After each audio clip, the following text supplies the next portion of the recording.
के लिए उपयोगी है। महालनोबिस के द्वारा एक आर्थिक विकास के मॉडल का निर्माण किया गया। प्रशांत चंद्र महालनोबिस द्वारा 1952 में राष्ट्रीय आय तथा विनियोग चरों पर आधारित एक क्षेत्रीय मॉडल का निर्माण किया गया। 1953 में इस मॉडल में सुधार कर 1955 में विस्तृत करके 4 क्षेत्रीय मॉडल के रूप में परिवर्तित किया गया। इसी 4 क्षेत्रीय मॉडल का निर्माण महालनोबिस के द्वारा द्वितीय पंचवर्षीय योजना के मसौदे के निर्माण में किया गया। महालनोबिस द्वारा प्रयुक्त 4 क्षेत्रीय विकास के मॉडल के 4 क्षेत्र जो है निम्नानुसार हैं। पहला, विनियोग वस्तुओं को उत्पन्न करने वाला क्षेत्र जिसे के कहा गया। दूसरा, कारखानों में उत्पादित उपभोक्ता वस्तुओं का क्षेत्र जिसे C1 कहा गया। तीसरा, लघु एवं कुटीर उद्योगों में उत्पादित उपभोक्ता वस्तुओं का क्षेत्र जिसे C2 कहा गया। तथा चौथा, कारखानों में उत्पन्न उपभोक्ता वस्तुओं का उत्पन्न करने वाला क्षेत्र जिसे C3 कहा गया। इन चारों क्षेत्रों के लिए 3 पैरामीटर का निर्माण किया गया। पहला, पूंजी श्रम उत्पाद अनुपात जिसे थीटास के द्वारा प्रदर्शित किया गया। दूसरा, पूंजी उत्पाद अनुपात जिसे बीटास के द्वारा प्रदर्शित किया गया। और तीसरा, वितरण अनुपात जिसे लैम्डास के द्वारा अभिव्यक्त किया गया है। मॉडल में ए, योजना अवधि में विनियोजन की कुल राशि जो 5600 करोड़ रुपए है दर्शाया गया है। ई, योजना अवधि में राष्ट्रीय आय में वृद्धि को दर्शाता है जो 5% के करीब है। और एन, योजना अवधि में रोजगार की वृद्धि को दर्शाता है जो 110 लाख है। उपरोक्त उद्देश्यों को प्राप्त करने की दृष्टि से महालनोबिस के द्वारा 13 समीकरणों का निर्माण किया गया है जो निम्नानुसार है। पहला समीकरण आय की वृद्धि को दर्शाता है। ई का तात्पर्य है योजना अवधि में राष्ट्रीय आय की वृद्धि। राष्ट्रीय आय की वृद्धि 4 क्षेत्रों की राष्ट्रीय आय की वृद्धि का योग है। क्रमशः ई के ई के का तात्पर्य है विनियोग वस्तुओं को उत्पन्न करने वाले क्षेत्र के अंतर्गत आय की वृद्धि। E1 का तात्पर्य है कारखानों में उत्पादित उपभोक्ता वस्तुओं के क्षेत्र के अंतर्गत आय की वृद्धि। E2 का आशय है लघु एवं कुटीर उद्योगों में उत्पादित उपभोक्ता वस्तुओं के क्षेत्र के अंतर्गत आय की वृद्धि। और E3 का आशय है सेवाओं को उत्पन्न करने वाले क्षेत्र के अंतर्गत आय की वृद्धि। ई के E1, E2 और E3 का योग जो है E है, अर्थात योजना अवधि में कुल आय की वृद्धि को दर्शाता है। इसी तरह से N जो है रोजगार की वृद्धि को प्रदर्शित करता है। यह ईटा के अर्थात विनियोग वस्तुओं के क्षेत्र के अंतर्गत रोजगार। E1 का आशय है कारखानों में उत्पादित उपभोक्ता वस्तुओं को उत्पन्न करने वाले क्षेत्र के अंतर्गत रोजगार। E2 का आशय है लघु एवं कुटीर उद्योगों में उत्पादित उपभोक्ता वस्तुओं के क्षेत्र के अंतर्गत रोजगार। और E3 का आशय है सेवाओं को उत्पन्न करने वाले क्षेत्र के अंतर्गत रोजगार की वृद्धि। ईटा के, E1, E2 और E3 इन सब का जो योग है वह N है जो योजना अवधि में रोजगार की कुल वृद्धि को प्रदर्शित करता है। ए कुल योजना अवधि में व्यय की जाने वाली राशि है। इस राशि का आवंटन चारों क्षेत्रों के अंतर्गत निम्नानुसार है। पहला, लैम्ब्डा के ए का आशय है विनियोग वस्तुओं को उत्पन्न करने वाले क्षेत्र के को आवंटित धनराशि। लैम्ब्डा 1A का आशय है कारखानों में उत्पादित उपभोक्ता वस्तुओं को उत्पन्न करने वाले क्षेत्र को आवंटित राशि। लैम्ब्डा 2A का आशय है लघु एवं कुटीर उद्योगों में उत्पादित उपभोक्ता वस्तुओं को उत्पन्न करने वाले क्षेत्र को आवंटित राशि।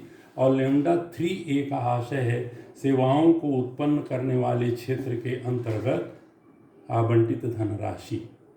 चारों क्षेत्रों को आवंटित धनराशि का योग जो है ए है, जो योजना अवधि में व्यय की जाने वाली कुल राशि है। इसी तरह से हम प्रत्येक क्षेत्र के अंतर्गत रोजगार में होने वाली वृद्धि को अभिव्यक्त कर सकते हैं। के क्षेत्र के अंतर्गत जो रोजगार की वृद्धि है उसे ईटा के द्वारा डिनोट किया गया है। लैम्ब्डा के ए अर्थात विनियोग वस्तुओं को उत्पन्न करने वाले क्षेत्र के अंतर्गत आवंटित धनराशि को यदि हम पूंजी श्रम अनुपात से विभाजित कर देते हैं तो के क्षेत्र के अंतर्गत रोजगार की वृद्धि का पता चल जाता है। ये चौथा समीकरण हुआ। पांचवा समीकरण बताता है कि कारखानों में उत्पादित उपभोक्ता वस्तुओं के क्षेत्र को आवंटित धनराशि लैम्ब्डा 1A को थीटा 1 से डिवाइड करने पर कारखानों में उत्पादित उपभोक्ता वस्तुओं के क्षेत्र के अंतर्गत रोजगार की वृद्धि का पता लगता है, जिसे समीकरण 5 में दर्शाया गया है। तीसरा, इसी तरह से लैम्ब्डा 2A को थीटा 2 से डिवाइड करने पर लघु एवं कुटीर उद्योगों में उत्पादित उपभोक्ता वस्तुओं के क्षेत्र के अंतर्गत जो रोजगार की वृद्धि है का पता चलता है। और अंत में सेवाओं को उत्पन्न करने वाला क्षेत्र जिसकी आवंटित धनराशि लैम्ब्डा 3A को थीटा 3 से विभाजित करने पर ईटा 3 के रूप में प्राप्त होता है। इस चारों क्षेत्रों के अंतर्गत रोजगार की होने वाली वृद्धि का अलग अलग पता समीकरण 4, 5, 6 और 7 से हो जाता है। यदि हम योजना अवधि के अंतर्गत आवंटित कुल धनराशि का अन्य तरीके से पता लगाना चाहते हैं तो एक तरीका यह है कि ईटा के को थीटा के से गुणा करके धन ईटा 1 थीटा 1 से जोड़ दें तथा ईटा 2 थीटा 2 को और इसी तरह से ईटा 3 और थीटा 3 को क्रमशः जोड़ने से ए का पता लग जाता है। आय में होने वाली वृद्धि का भी पता हम जो है इन्हीं तरीकों से लगा सकते हैं।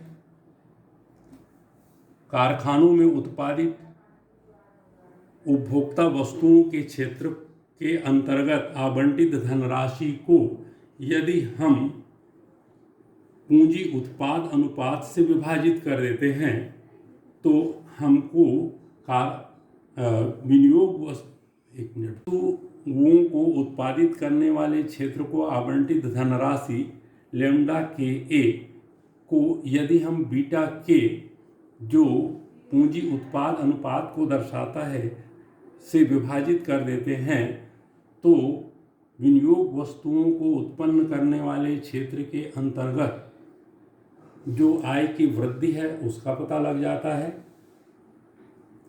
यदि हम कारखानों में उत्पादित उपभोक्ता वस्तुओं को उत्पन्न करने वाले क्षेत्र के अंतर्गत आवंटित धनराशि को बीटा 1 से डिवाइड करते हैं तो कारखानों में उत्पादित उपभोक्ता वस्तुओं के क्षेत्र के अंतर्गत आय की वृद्धि का, इसी तरह से लघु एवं कुटीर उद्योगों को आवंटित जो धनराशि है वहाँ के पूंजी उत्पाद अनुपात थीटा 2 से विभाजित करते हैं तो E2 अर्थात लघु एवं कुटीर उद्योगों में उत्पादित उपभोक्ता वस्तुओं को उत्पन्न करने वाले क्षेत्र के अंतर्गत आय की वृद्धि का पता लगेगा। और इसी तरह से बीटा E3 जो है वह सेवाओं को उत्पन्न करने वाले क्षेत्र के अंतर्गत आवंटित जो धनराशि है उसको यदि हम थीटा 3 से विभाजित करते हैं तो E3 क्षेत्र अर्थात सेवाओं को उत्पन्न करने वाले क्षेत्र के अंतर्गत आय की वृद्धि का पता लगता है। यदि हम कुल योजना अवधि में आय की वृद्धि का पता लगाना चाहते हैं तो थीटा के इंटू बीटा के इंटू ईटा के plus theta 1 beta 1 into eta 1 plus beta 2 into theta 2 into eta 3 plus theta 3 into beta 3 into eta 3 को यदि हम जोड़ते हैं तो कुल आय की वृद्धि योजना अवधि के अंतर्गत प्राप्त हो जाती है। अंतिम समीकरण जो है वह y0